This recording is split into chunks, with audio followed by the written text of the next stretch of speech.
Assalamualaikum warahmatullahi wabarakatuh. Kembali lagi ya di pembahasan latihan soal PTS Ganjil Kimia kelas 11 part 2 ya. Jadi di bagian pertama kalian tadi sudah menyimak tentang soal-soal dari materi hidrokarbon. Nah, agak banyak memang soal hidrokarbon. Nanti kalian juga di PTS akan ada soal materi minyak bumi. Untuk minyak bumi tidak terlalu banyak Ibu bahas karena insya Allah dengan latihan soal yang ada, yang sudah pernah Ibu share, bisa jadi juga nanti Ibu ada sertakan di Google Classroom ini ya. Kalian bisa lihat aja contoh-contohnya ya. Nah, yang paling akan Ibu bahas adalah sedikit lagi tentang hidrokarbon dan contoh untuk yang termokimia. Oke, kita mulai saja. Bismillahirrahmanirrahim. Nah, ini masih hidrokarbon juga ya, yaitu mana yang merupakan atom C kuartener ya. Kita tahu kedudukan atom karbon ada yang primer, sekunder, tersier, dan kuartener. Kalau yang kuartener berarti atom C-nya berikatan dengan 4 atom lainnya. Mana yang kuartener? Nih yang tengah ya. Berarti di sini jelas yang atom C kedua. Gitu.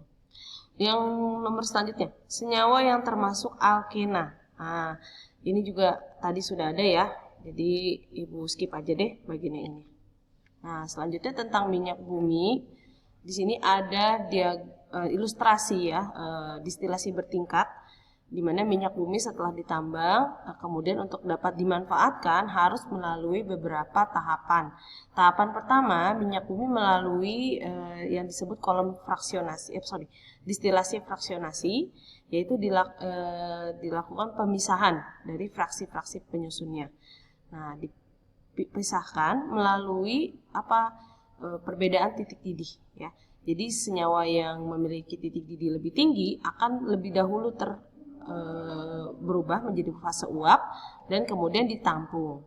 Nanti pemanasan terus berlangsung sampai suhunya juga terus meningkat. Nanti akan ada lagi zat yang terpisah gitu ya. Sampai terus-terusan gitu ya, sampai suhu di atas 200 derajat Celcius akan ada fase yang terpisah, dan di akhir sampai suhu di atas 350 sampai 400 tidak ada lagi yang menguap. Nah, itu kita sebut sebagai residu ya, yang memiliki titik didih paling tinggi. Nah, ini tadi ya, urutannya apa saja? Dari yang fraksi pertama adalah gas, kedua ada petroleum ether, ada juga di buku yang langsung ke ya, ada bensin, kemudian fraksi selanjutnya ada nafta ya atau bensin berat, lalu ada urutan selanjutnya kerosin barengan dengan aftur ya. Lalu selanjutnya ada oli atau pelumas, parafin ya atau lilin. Lalu fraksi selanjutnya ada oli tadi sudah ya, dan yang terakhir aspal atau kita sebut sebagai residu. Hasil penyulingan bertingkat minyak bumi pada suhu 110 nih, berarti yang ini ya. Ini adalah masih kisaran bensin atau petroleum ether. Karena di sini tidak ada petroleum ether, nih gas sudah pasti nggak mungkin. Kalau minyak tanah itu daerah sini, ya 200-an nih minyak tanah. Minyak tanah. Ya. Solar pun di bawahnya lagi ya, solar. Atau mungkin nih, di atasnya minyak tanah, bawahnya solar. Ini urutannya kurang lebih. Lalu residu paling bawah ya, residu. Ya udah, ini dari urutan yang paling memungkinkan adalah bensin ya. Nanti dipelajari lagi ada tahapan lanjutan selain proses distilasi, yaitu ada proses cracking, polimerisasi, blending, treating. Nah, kalian hanya cukup memahami secara definisi aja kok, insya Allah cukup. Silakan nanti dibaca kembali ya catatannya atau dari slide yang sudah dibuat oleh kalian. Kemudian untuk minyak bumi juga Ibu meminta kalian mempelajari tentang kualitas bensin yang baik ya. Di slide juga sudah lengkap. Kualitas bensin yang baik adalah yang memiliki bilangan oktan yaitu yang tinggi ya. Semakin tinggi bilangan oktan itu maka pembakarannya semakin sempurna ya. Ketika pembakaran sempurna maka dia akan lebih membuat mesin dari kendaraan bermotor itu lebih awet gitu ya. Sedangkan kalau bilangan oktan rendah dia akan menghasilkan ampas ya. Dan efek sampingnya juga dia terjadinya ketukan pada mesin ketika sedang beroperasi. Nah, ketukan ini disebabkan karena tadi ya bilangan oktan rendah, sehingga ketika pembakarannya itu harusnya terjadi bersamaan dengan busi yang terbakar, tapi dia udah keburu terbakar duluan. Jadi ibaratnya bisa dibilang belum waktunya terbakar, tapi si bensinnya ya, tapi sudah keburu terbakar. Nah, itu yang disebut dengan istilah knocking. Nah, bilangan oktan yang tertinggi kan yang kita ketahui adalah Pertamax Plus ya. Ya, misal contoh Pertamax Plus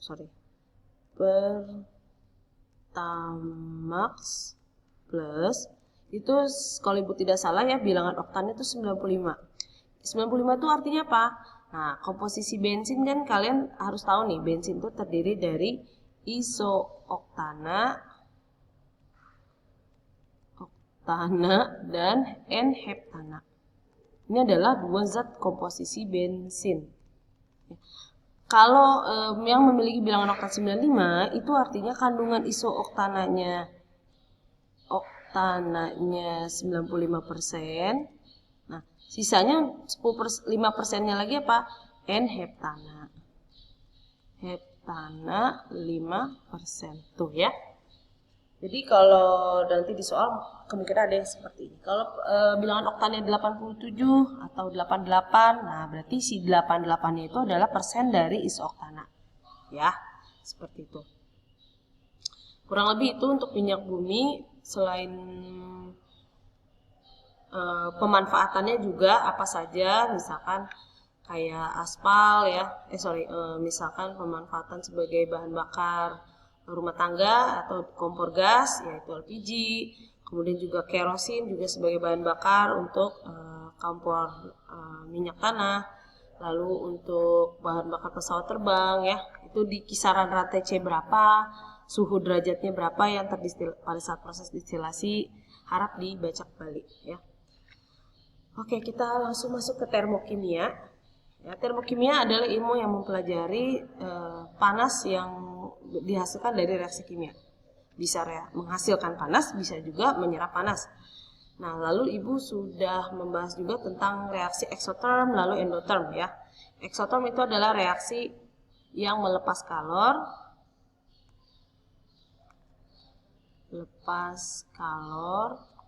sedangkan endoterm adalah serap kalor atau dia membutuhkan kalor. Nah, ekso ditandai dengan nilai delta H-nya adalah di atas 0, atau kita sebut nilai delta H-nya positif, dan untuk endoterm nilai delta H-nya adalah kurang dari 0 atau negatif. Kayak gitu ya. Nah, ini pertanyaannya adalah berkaitan tentang persamaan termokimia. Nah, apa itu persamaan termokimia?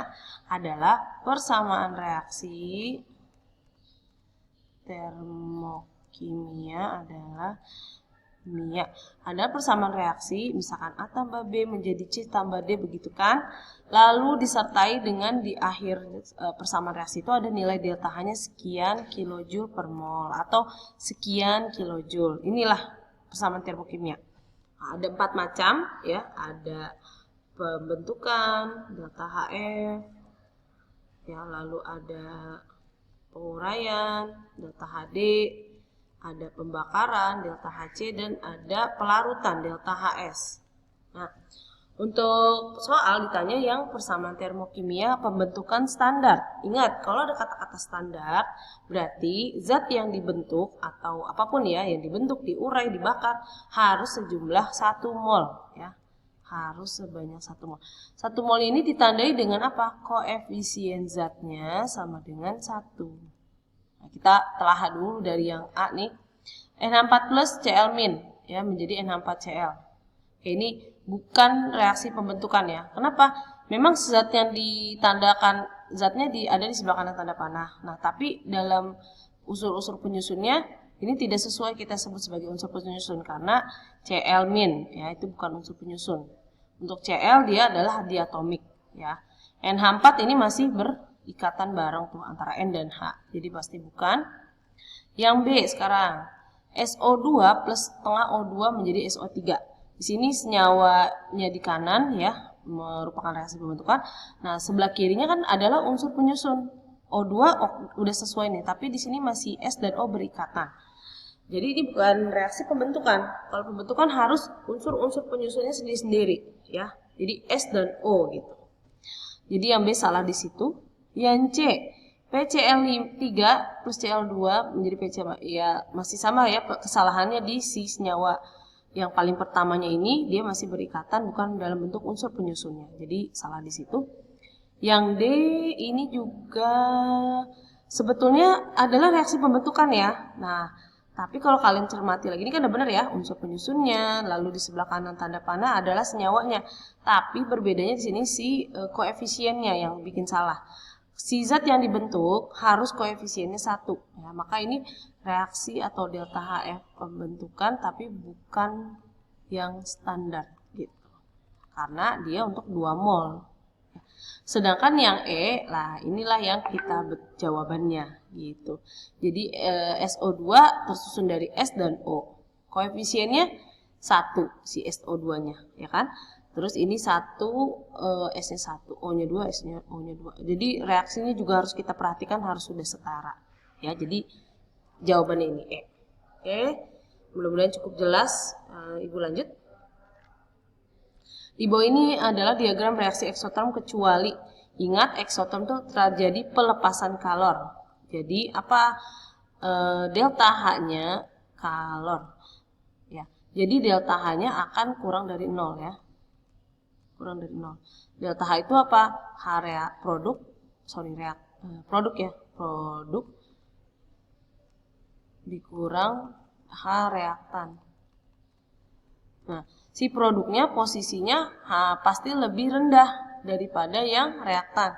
Nah, kita lihat si produk yang posisinya lebih rendah daripada reaktan. Di sini kebetulan, oh maaf, ini yang kecuali ya. Nah, ini semua posisinya produk lebih rendah ya daripada reaktan, produk lebih rendah daripada reaktan. Ya, atau tanda panahnya ke bawah semua berarti mengartikan delta H-nya pasti kurang dari 0 atau negatif ya, karena yang akhir nilai produknya lebih rendah dibandingkan yang reaktan ya. Kalau yang benar jadi jawabannya C ya. Ini produknya lebih tinggi daripada reaktan. Nah, semoga nggak lupa ya, produk tuh yang di sebelah kanan tanda panah, reaktan tuh yang sebelah kiri tanda panah. Jadi jawabannya yang itu ya, yang C. Oke, ini cukup penjelasan Ibu tentang persamaan termokimia. Tinggal kalian nanti kalau ada ilustrasi cerita nih, misalkan ada suatu peristiwa ketika di reaksinya berlangsung, wadahnya teraba dingin misalnya. Oh, kalau teraba dingin berarti sistemnya itu ngapain? Nah, misalkan gitu ya. Misalkan nih, ya minum, lalu ini kita pegang gelasnya ternyata suhunya sekitar 12 derajat Celcius ya. Nah, itu teraba dingin kan. Kalau kita saat meraba dia dingin, maka yang terjadi apa? Sistem akan menyerap kalor ya. Ini yang kita sebut reaksi endotherm. Sedangkan kalau kita raba suatu wadah dan reaksinya sudah berlangsung ya, misalkan contohnya pelarutan soda api, suhunya kan naik nih, bisa mungkin sampai 70 derajat panas ya. Kalau kita pegang teraba panas, itu artinya si sistem melepas ke lingkungan. Kayak gitu. Insya Allah cukup, dan ini ada contoh latihan soal yang mungkin bisa dicoba.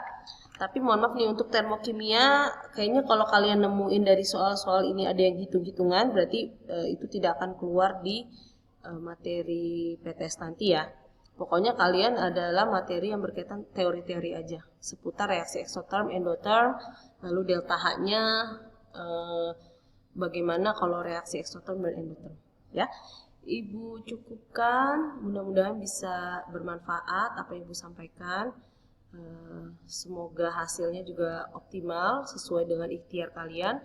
Dan buat yang belum menyelesaikan tugas, Ibu masih menunggu dan harap konfirmasi jika sudah, karena khawatir tidak Ibu sempat rekap gitu. Baik, kita cukupkan. Assalamualaikum warahmatullahi wabarakatuh.